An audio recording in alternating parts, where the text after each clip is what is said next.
We're taking a look at the YouTube king of snipers, sniper rifle, in this episode of Airsoftology Review. So first off, before we get into the externals, I do want to reference something. A lot of you guys are right now already feverishly typing in the comment section, Jonathan, this is just a Mod 24 from Modify. Hey, admittedly, when the box showed up, it had a Modify packing list on it, so there was no surprise there. This is not something that Novritsch or the team behind this rifle is trying to hide. And admittedly too, when I was told I was gonna get one of these for review, I was hyper skeptical. I'm like, great, this is just going to be a Mod 24 Modify enhanced rifle with a Novritsch butt pad on it and a different outer barrel, and other than that, identical.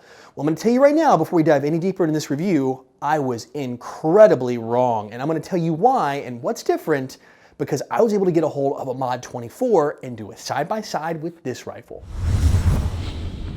So let's talk about externals. I'm not gonna go into too much of what's different and the same between it and the Mod 24. I'm just gonna talk about this rifle, because externally, you're gonna get a few things that are cosmetically different, but functionality-wise, it's almost the same gun on the outside. So starting at the end, we're gonna look at this big bull barrel. That means it doesn't taper from end to end. So it's big, nice and fat all the way down, and it does have this custom rifled kind of grooved on the outside. It's a fluting, but it's actually in a rifled pattern. That is made of CNC'd aluminum. Now the end cap you're gonna see on my version here is orange because, hey, it is the United States and I have to have that. Now, the package for me did include a standard end cap, so I can take this one off, it's threaded, and put the other one on if you have a field or you're old enough and you live in an area where you can replace that orange cap.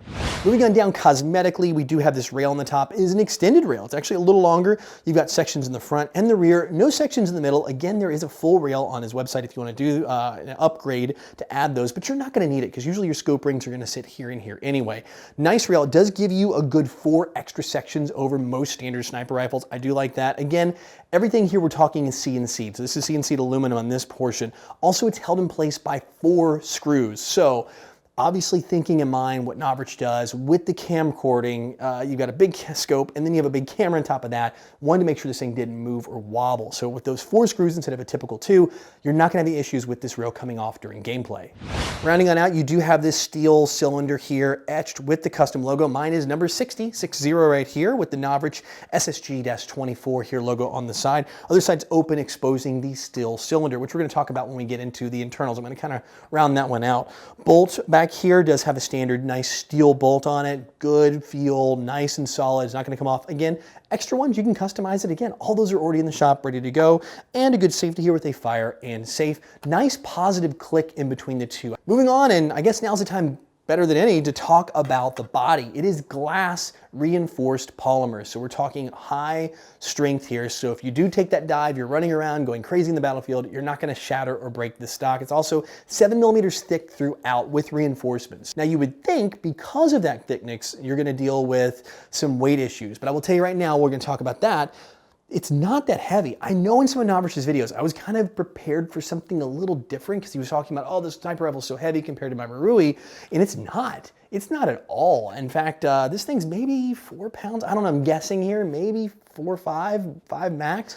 I think all that weight is back here in the rear, and in the front, even though it has this big old barrel, it is aluminum, and it's actually really lightweight, very easy to maneuver, and that makes it really easy to get a shot change, which means weight in the back, light in the front, so you can go from target to target and not have to deal with moving a lot of mass that's way out there in front of you. All that mass is back toward your shoulder.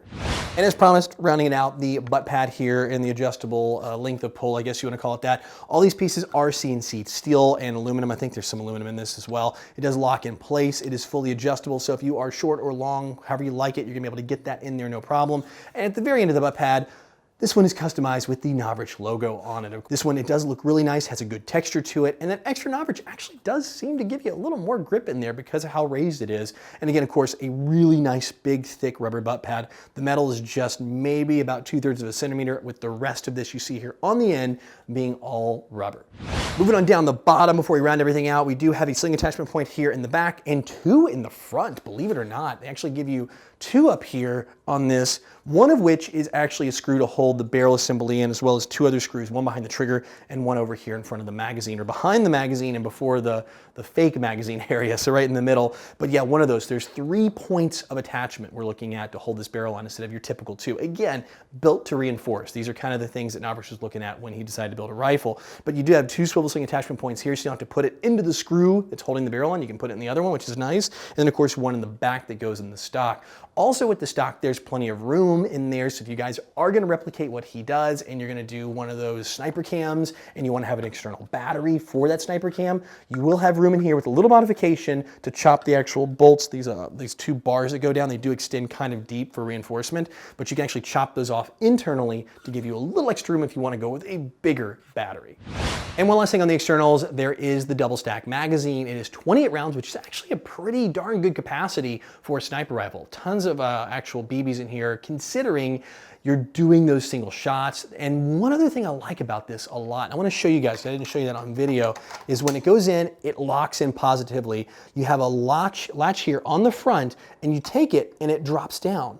So that press gives you a really good, so you can just easily grab it with your fingers there, those grooves on the side to get to it. You don't have to dig it out. I've noticed that was one of the bigger issues with my Marui VSR-10, and I have in the past had an APS-2 sniper rifle. Both of those, you do have to kind of dig those mags out.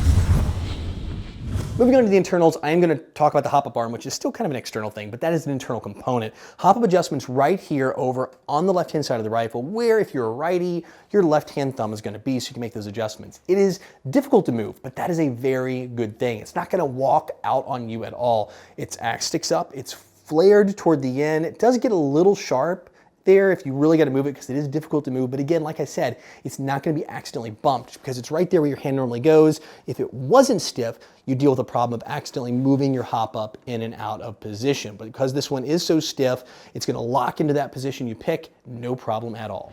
Going on internally too, we did talk about the steel cylinder. It is held in place here in the back, and I'll go ahead and cock this thing back, by 3 pins. 3 pins here in the rear, not stamped, not crushed, you know, like a cheap sniper rifle, and not just 2 pins left and right. There's actually 3 in here to hold the actual bolt, the back of the cylinder, onto the cylinder itself. So the biggest thing inside is the spring system, because in the Mod 24 you're looking at an APS-2 style spring, smaller spring inner diameter, which means a smaller inner diameter on your piston. I think it's around 7 millimeters. This one has the 13 millimeter inner diameter one, so you will actually use standard VSR-10 components there, including the VSR-10 spring. In fact, my kit, I have the 150 in here right now, which is what we did our test with. I also have a 170 and a 180, which will definitely reach out and touch somebody. I did test it with the 180 to make sure there's no problem. Durability is definitely there. I didn't feel like I was overdriving these things at all. Also with the spring he picked, it's a variable pitch spring, and it's actually not that hard to cock back. In fact, you just saw me do it right there.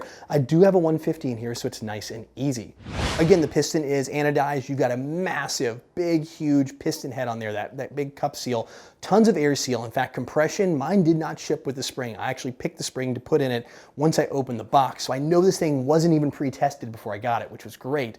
So when I actually got it, I put it in there. Compression was perfect right out of the box, which I was actually really impressed. Didn't have to do anything fancy to get that in there. Also on this bolt, we have 2 palm rings inside of here made of POM, which is actually a really hard plastic. It was designed to be a polymer replacement for metal components when used, but it also provides some slickness. So you have a pair of those in there to make the bolt pull really easy, and that's what I think assists in that spring pull I mentioned a few seconds ago. All right, rounding out, you do have that cylinder head, long nozzle that puts the BB in the spot, perfect spot every single time in the hop-up chamber. As well, of course, it's made of steel, lots of threading on there. Again, this thing is not going to come off. This thing is built for those 180 and even more springs. So if you're looking at those, your field, whatever allows it to shoot like in those mid 600s, you can do it. This one I have right here is in the low 500s, so it's plenty good for most of the places I'm going to play, no problem. But again, like I said, if you want to turn it up, you do have the reinforcements there in place to make it happen. All right, before we get to the trigger package, I want to talk about the hop-up chamber, because there's, again, more stuff going on there that is different than what you're going to find in the standard Mod 24. So in the hop-up chamber, you do have the standard chamber itself is the same, okay? That's actually the metal body itself is the same, but the actual arm is totally different. Novritsch actually commissioned a different arm with 2 points of contact on the side instead of like a central bar. It's also curved a little more for better pressure. I did not have any trouble with this hop-up putting overhop on a .46 BB, which is impressive. Again, it's using a standard silicone bucking here. The bucking is a softer material. He does sell extra ones on his site. Again, it's also VS13 compatible, so you can replace it with whatever you want if you want to. Rounding out the front, you do have an aluminum barrel. I heard a lot of people on the comments early on go, oh, there's an aluminum barrel in here. It's 601 Type bore in here, which is actually different, totally different than the stock barrel that comes in the Mod 24. In fact, a lot of people upgrade to this. It is a modified barrel, but it is that 601 anodized aluminum Type bore. Again, in accuracy, I didn't see any issues, and also knowing this gun wasn't fiddled with before I got it. It wasn't like, hey, this one's been specially tuned just for Airsoftology, so we'll get a great review out of it. I mean, this one was as it was because I had to put it together. I had to disassemble it, put a spring in, and put it back together. So I know this thing wasn't like specially tweaked just for me. Rounding it all out, go ahead and put that down, is the trigger box, which is totally different than the Mod 24. Again, we're seeing a pattern here. None of these things are the same when you're talking about the two of them. So on this version, on the SSG24, it is a coated mech box. It actually has one less adjustment screw on the trigger for that true two-stage trigger. Also, the parts inside are hardened steel, so they're gonna be able to hold up to those springs, again, all the way up to that 180 or even 190 if you wanna put it in there, get to those high 6 numbers, no problem, and rounded in certain areas so you don't have the friction. If you guys have ever built a sniper rifle, you'll know there's certain parts where the actual, like the spring guide mates up with the actual bolt, which by the way, I'll talk about the spring guide here in a second, but those points tend to drag on that groove in the bottom of the cylinder. That becomes a problem because it also adds issues, friction of when you're pulling the actual bolt back. It causes a harder bolt pull, which makes it more difficult, and those things have all been pre-addressed at the factory. But again, it's hardened, so you're not dealing with the roundingness, maybe weakening something. Double hardened, in fact, to make sure it'll hold up to that. And the spring guide too, I forgot to mention this earlier. The difference between the spring guide between a regular Mod 24 and this one is unbelievably big. It is hardened steel, it is massive. In fact, it's probably one of the beefiest spring guides. In fact, it is the beefiest spring guide I have ever personally seen in a sniper rifle. So I would not have any concern at all with this thing lasting shot after shot, over and over again, and not having any problems with that spring guide, even thinking about bending or breaking. All right, and then back to that trigger, I want to talk about it. It is a two-stage trigger, so that means it takes up a bit, and then it fires the rest. So right now I've got the thing cocked. It takes up on this one, and you can adjust this take up. It does have a screw in there where you can actually adjust that first stage to where it comes to the point where it breaks. If you want it right there where there is no two stages, there's just like that one stage ready to go, you can set it that way. The trigger itself also doesn't cock. It doesn't tilt to fire because we're talking about a 90-degree sear in here, which means the sear goes straight up. You're pulling that sear out of the way. It's not a 45-degree sear on that piston, which a lot of them have that, where it kind of drops out of the way. And this one actually pulls down, so you get a really clean break. The trigger pull is not that difficult at all, even with the 500 feet per second spring in here. And then again, like I said, you can set that second break. So I'm gonna go ahead and give a shot for you here. Real easy, real consistent. Hope I didn't blow your eardrums out there. And it's not one of those, you gotta give so much to make it fire. I mean, even, and not to criticize Novrich's kit, his tuning kit, sometimes with those, it's very difficult to get that stage, that pull. This one is easy. So with the lightweight, the easy pull, and the power, this really is a sniper rifle that is pretty much good for just about every age out there, as long as you're judicious and careful with the power that this thing wields. All right, so now the tail of the tape. I'm gonna tell you right now, accuracy at 200 to 250 feet, I was having no problem hitting man-sized targets. So that would knock it out of the way. Feet per second on this, chronoing out right at that 500, a hair under with the 150 spring installed. Again, I was also switching over from 0.2s for the chrono test here to 0.46 Novritsch BBs, so those mythical Novritsch BBs of his, and we were actually doing the range test on that in accuracy. And I am not gonna exaggerate here, guys. This thing is absolutely straight. I was iron sighting it because I wanted to be able to watch my BBs. I didn't want to have to worry about sighting in the scope, and it was absolutely flying dead straight to target. Now, I'm sure part of that is because of the heavyweight BBs, but again, like I said, the hop up was able to hop these BBs the entire way out. In fact, I had to dial the hop up back. It's not even tuned all the way up. So I had to like bring it back by about a third from the top end to get that to work. So really impressive on the hop up itself to be able to overhop those 0.46s. Now we're talking about range here. At 500 feet per second, I was absolutely, and if you guys see the video here, that green box out there, that box is a measured 100 yards. So 300 feet out, we were able to hit the target. In fact, you can actually hear the shot, and if you really pay close attention, you can hear the tick almost like over a second later from the travel time on that BB. It was very impressive that this thing out of the box, ready to go, is a 100-yard sniper rifle.